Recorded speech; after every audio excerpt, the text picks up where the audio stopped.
రంగారెడ్డి జిల్లా శంషాబాద్ రాజీవ్ గాంధీ అంతర్జాతీయ విమానాశ్రయంలో నకిలీ వీసాలతో మస్కట్ వెళ్లేందుకు ప్రయత్నించిన 20 మంది మహిళలను ఇమ్మిగ్రేషన్ అధికారులు అదుపులోకి తీసుకున్నారు. ఆంధ్రప్రదేశ్ తూర్పు గోదావరి జిల్లాకు చెందిన మహిళలు ఒమన్ ఎయిర్వేస్ విమానంలో మస్కట్ వెళ్లేందుకు ఎయిర్పోర్ట్ కు చేరుకున్నట్లు పోలీసులు తెలిపారు. ఇమ్మిగ్రేషన్ క్లియరెన్స్ సమయంలో వారు సమర్పించిన వీసాల నకిలీవని అధికారులు గుర్తించారు. అనంతరం వారిని Shamshabad airport crime out post పోలీసులకు అప్పగించారు. ఉపాధి కోసం విదేశాలకు వెళ్లేందుకు ట్రావెల్ ఏజెంట్ను ఆశ్రయించామని, అతను నకిలీ వీసాలు ఇచ్చి మోసం చేశాడని బాధితులు ఆవేదన వ్యక్తం చేశారు. కేసు నమోదు చేసిన పోలీసులు ఏజెంట్పై దర్యాప్తు చేస్తున్నారు.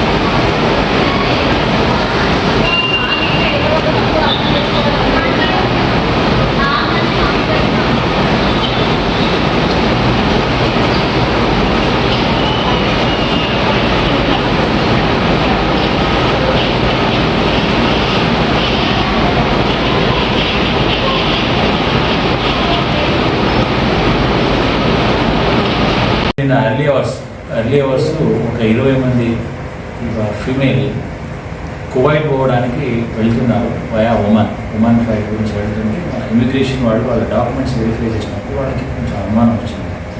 అందులో చెక్ చేస్తే యాక్చువల్గా ఈసీఆర్ పాస్పోర్ట్స్ అంటారు, అవి తీసుకొని వెళ్ళే దాంట్లో చూసి వాళ్ళు కొంచెం డౌట్ వచ్చి వెరిఫై చేస్తే ఆ వీసా వాళ్ళు తీసుకున్నది కూడా టూరిస్ట్ వీసా అని తీసుకున్నారు. యాక్చువల్గా వాళ్ళ వర్క్ వీసా ఉంది, అయినా దాని మీద చిన్న వేరే స్టాంప్ వేసేసుకొని ఫేక్ అని తర్వాత టూరిస్ట్ వీసా కింద వెళ్ళిపోతున్నట్టుగా వాళ్ళు చూశారు.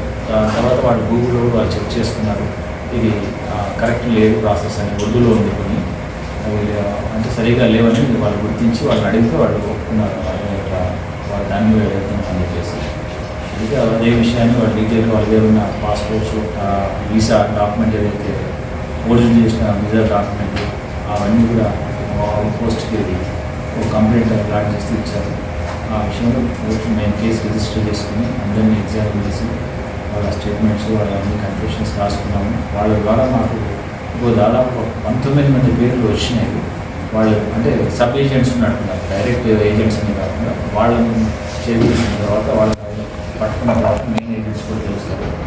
సో దీని ద్వారా మేము చెప్పదలుచుకున్నది ఏంటంటే, ఎవరైనా సరే ఫారిన్ కంట్రీస్కి, దుబాయ్ కంట్రీస్ కానీ వెళ్ళేవాడు పిఓఈ అనేది ఒక సర్టిఫికేట్ ఉంటుంది, అది తీసుకొని వెళ్తే ఏమవుతుందంటే వాళ్ళకి భద్రత, మన గవర్నమెంట్ నుంచి భద్రత ఉంటుంది. అది లేకుండా మీరు వెళితే ఏమవుతుంది, అక్కడ పోయి వాళ్ళకి ఏ ప్రాబ్లమ్స్ వచ్చినా కూడా మనకి ఇన్ఫర్మేషన్ సరిగా ఉండదు. కాబట్టి అందరూ కూడా ఎవరు వెళ్ళాలనుకున్నా త్రూ లీగల్ ప్రాసెస్ ద్వారా వెళ్ళడం మంచిది. అది వాళ్ళకు కూడా వాళ్ళ భవిష్యత్తుకు మంచిది.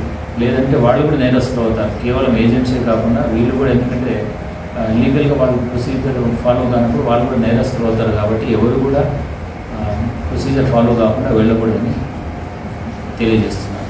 సార్, గతంలో కూడా ఈ నకిలీ వీసాలతో వెళ్ళి వచ్చారు సార్, అంటే ఇమిగ్రేషన్ వాళ్ళతో తనిఖీ చేయరా సార్ సరిగ్గా? అసలు ఏమైంది, ఎట్లా సార్ ఇది?